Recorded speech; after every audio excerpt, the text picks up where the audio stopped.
Hello, my dear friends. This is Suraj Prajapati, and I'm here with question number 24 of MCQ series. तो pair of linear equation of two variable का ये question है और question आपके सामने इस तरह से है कि x and y are different digits, x और y जो हैं वो डिफरेंट डिजिट्स हैं एंड आगे क्या कह रहा है कि if the sum of the two digit number formed by using both the digits is a perfect square, then value of x plus y is, and your option is given below. So please do try. आप खुद से एक बार solve करने की कोशिश करिए and then we will move to the solution. Okay? So I hope आपने pause करके सॉल्व कर लिया। चलो स्टार्ट करते हैं इसका सॉल्यूशन। तो देखिए, जरा ध्यान से देखिएगा, समझिएगा और उसके बाद से फिर करिएगा। देखिए, सबसे पहली बात कि x and y are different digits. तो डिफरेंट डिजिट मतलब x एंड y ले लेते हैं। तो x और y की वैल्यू क्या हो सकती है? 1 to 9, 0 भी हो सकती है, इंक्लूडिंग 0। ठीक है, मतलब 0 और 1 to 9 ये डिजिट्स होते हैं। ठीक है, तो इसमें से कोई भी एक वैल्यू हो सकती है जो हमें मालूम नहीं है। अब इसमें क्या कह रहा है कि x and y are different digits if the sum of the two digit numbers formed by using both the digits. बेटा, जब भी आपके पास दो डिजिट नंबर हो x और y, तो एक नंबर बनेगा 10x प्लस y एंड दूसरा नंबर जो बनेगा, सेकेंड नंबर जो बनेगा वो बनेगा 10y plus x। Okay, this is the first number and this is the second number. जैसे आपके पास 5 है एंड 4 है, तो पहला नंबर आप बना सकते हो 54, which can be written as 10 into 5 plus 4, and दूसरा नंबर आप बना सकते हो 45। तो 45 का मतलब हो जाएगा 10 इंटू 4 प्लस 5।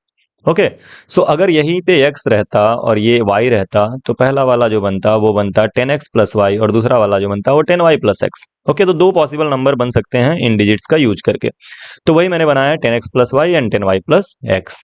नाउ कह रहा है कि the sum of the two numbers, if the sum of the two numbers using both the digits is a perfect square. तो कहने का मतलब ये है कि अगर हम इन दोनों को ऐड करते हैं तो वो परफेक्ट स्क्वायर होना चाहिए। तो ऐड कर लेते हैं पहले, यहाँ पे 10x plus y and plus 10y plus x। ठीक है, ऐड करो, कितना आ रहा है देखो, 10x प्लस x क्या हो जाएगा 11x, 10y प्लस y ये क्या हो जाएगा 11y।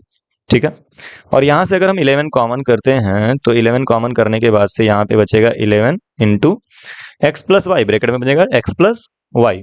Now for having perfect square, for being perfect square 11 के बगल में 11 होना चाहिए। जैसे परफेक्ट स्क्वायर नंबर किस फॉर्म में होते हैं? ए स्क्वायर के फॉर्म में होते हैं, एक्स स्क्वायर के फॉर्म में होते हैं। जैसे 4, तो 4 का मतलब होता है 2 इंटू 2, या फिर आप बोल दो 2 का स्क्वायर।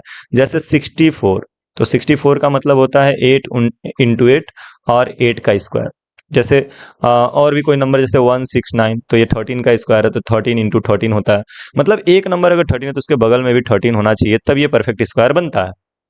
तो यहाँ पे ये एक्सप्रेशन अगर परफेक्ट स्क्वायर है तो एक तो 11 है, उसके बगल में भी 11 होना चाहिए। डेट मीन्स ये जो x प्लस वाई की वैल्यू है वो 11 के इक्वल होनी चाहिए। आई बात समझ में? तो यानी कि x प्लस वाई की जो वैल्यू है वो क्या आ गई 11, that is option number B. तो आई होप कि क्लियरली आपको समझ में आया है, तो इसको नोट कर सकते हैं आप। अब चलिए बढ़ते हैं क्वेश्चन नंबर 25 की तरफ जो आपको नेक्स्ट वीडियो में सॉल्व करना है। So here is the question number 25. The two-digit number which become 5/6 of itself when its digits are reversed. The difference in the digits of the number being 1, then the two-digit number is, and आपके options हैं A 45, B 54, C 36 and D none of these. तो करिएगा जरूर इसे, और करके आप comment box में अपना आंसर छोड़ दीजिए। मिलते हैं नेक्स्ट वीडियो में इसी क्वेश्चन के सॉल्यूशन के साथ। तब तक के लिए बाय बाय, टेक केयर, पढ़ते रहिए, आगे बढ़ते रहिए, देश परिवार समाज सबका नाम रोशन करिए।